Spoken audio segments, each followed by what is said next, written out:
ಭಾಷೆಯನ್ನ ಉಳಿಸಿ ಬೆಳೆಸಲು ನಾವೆಲ್ಲರೂ ಶ್ರಮಿಸಬೇಕಿದೆ. ಶಾಸಕ ಎಸ್.ಎನ್. ಸುಬ್ಬಾರೆಡ್ಡಿ.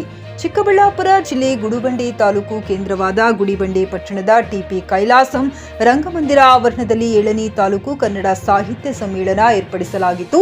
ಕನ್ನಡ ಸಾಹಿತ್ಯ ಸಮ್ಮೇಳನದ ನೂತನ ಅಧ್ಯಕ್ಷರಾದ ಬಿ ಅಮೀರ್ ಜಾನ್ ರವರಿಗೆ 6ನೇ ಸಮ್ಮೇಳನಾಧ್ಯಕ್ಷ ನಾಗೇಂದ್ರ ಅವರು ಕನ್ನಡ ಧ್ವಜವನ್ನ ಹಸ್ತಾಂತರ ಮಾಡಿದರು. 7ನೇ ತಾಲೂಕು ಕನ್ನಡ ಸಾಹಿತ್ಯ ಉದ್ಘಾಟಿಸಿ ಶಾಸಕರಾದ ಎಸ್.ಎನ್. ಸುಬ್ಬಾರೆಡ್ಡಿ ಮಾತನಾಡಿ, ಗಡಿ ಭಾಗದ ಈ ಪ್ರದೇಶದಲ್ಲಿ ಕನ್ನಡ ಭಾಷೆಯನ್ನ ಉಳಿಸಿ ಬೆಳೆಸಲು ನಾವೆಲ್ಲರೂ ಶ್ರಮಿಸಬೇಕಿದೆ.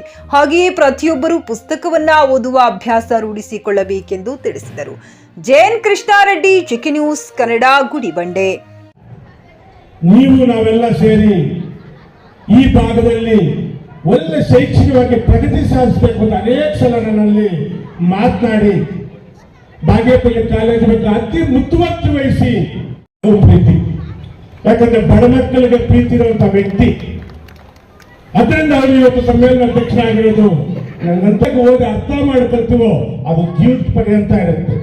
ಮೊಬೈಲ್ ಅಕ್ಷರಿಕ ಓಪನ್ ಮಾಡ್ತೀವಿ, ನೋಡ್ತೀವಿ, ಮರ್ತು ಬಿಡ್ತೀವಿ, ಹಿಂಗಾಗುತ್ತೆ. ಅದರಿಂದ ನಮ್ಮ ಮಕ್ಕಳು ಜೀವನ ಪರ್ಯಂತ ಒಂದು ಒಳ್ಳೆ ಬುದ್ಧಿವಂತರಾಗಬೇಕು. ಜೈ ಹಿಂದ್, ಜೈ Karnataka. Coat pant, sherwani, suiting, shirting, sari, dress material ಹಾಗೂ ಮದುವೆ ಸಮಾರಂಭಗಳ ಎಲ್ಲಾ ತರಹದ ಬಟ್ಟೆಗಳು ಹೋಲ್ಸೇಲ್ ದರದಲ್ಲಿ ಲಭ್ಯ.